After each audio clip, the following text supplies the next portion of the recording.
नेबाय थानाय सार्भेनि समा दिनै फैबाय। गोबां माने अफिसाव माखासे फर्मेलिटिस फरेस्टनि बे पार्कनि बेलायाव गोबां बाथ्रा दान्थेलायनांबाय, जुक्ति होलायनांबाय।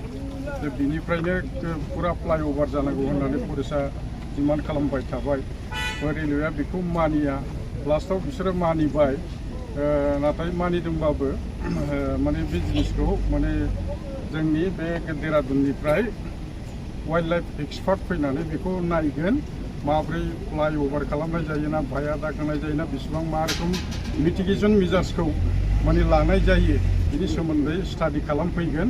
बे जाबाय थासिगोन। गतिके रेलवेआ जोंखौ बारम्बार माने स्टिक लिरबाय थादों जे जइन्ट सार्भेखौ खालामदो होननानै बुंदों। जइन्ट सार्भे खालामाबा जितु परिबेस पर्टेलाव बिसोरो लेन्ड डाइभार्सननि एप्लाइ खालामो, बावहाय माने बिसोरो होनांगौ जायो जे माने कस्ट आरो बेनिफिट एसेसमेन्टआ मा, बिनि आर प्लानाव बेसेबां कस्ट थांगोन, एक्सपेन्डिचार थांगोन, थारमाने रिसेटलमेन्ट एन्ड रिहेबिलिटेसनाव माबादि खरसा थांगोन बेखौ पर्टेलाव आपल'ड खालामनांगौ। ओमफ्राय बिनि माखासे माबाफोरा मिटिगेसन मेजार्सफ्रा मा बेफोरखौ आपल'ड खालामनांगौ। जोंनि फरेस्टआव आरो माबायाव बेसेबां बिफां दाननाय जागोन बिनि माबाखौ होनांगौ जायो। दा बेफोर गासिबो माने डिटेल्सखौ मोननांगौब्ला जों जइन्ट सार्भे खालामनांगौ। जइन्ट सार्भे खालामाब्ला खुनु आर प्लान आरो बे बिफां फांसे दाननाय जागोन बेफोरनि गासिबो माबाया ओंखारनाय नङा। गतिके बेखौ खालामदो होननानै ब्रा रेलवेआ जोंखौ माबा खालामनायाव रिकुवेस्ट खालामनायाव आङो माने हायार अथ'रिटिजों रायलायबाय जे बे रोखोम खालामाब्ला माने सार्भे जायाब्ला जों बेखौ होनो हानाय नङा।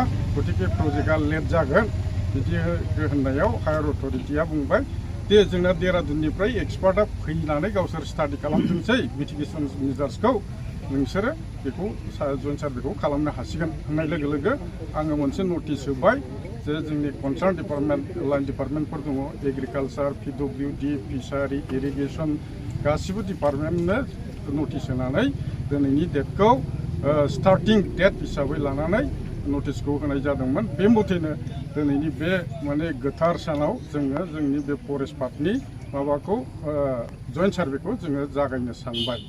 थ' बे जइन्ट सार्भेयाव जाहाथे स्मुथलि जालाङो, खुनु रावहाबो डिप्राइभ जाया, रावनिबो बाद थालाङा आरो रावनिबो अधिकारा माने लेफ्ट माने थालाङा आरो गावजों गावनि गेजेराव जाहाथे भुल बुजाबुजि जाया, स्मुथलि जाहाथे माने सार्भेनि टिमखौ रायजोफ्राबो बेनिफिसियारिफ्राबो जाहाथे माने हेफाजाब होलायो बेखौ मोनसे खावलायनाय थाबाय।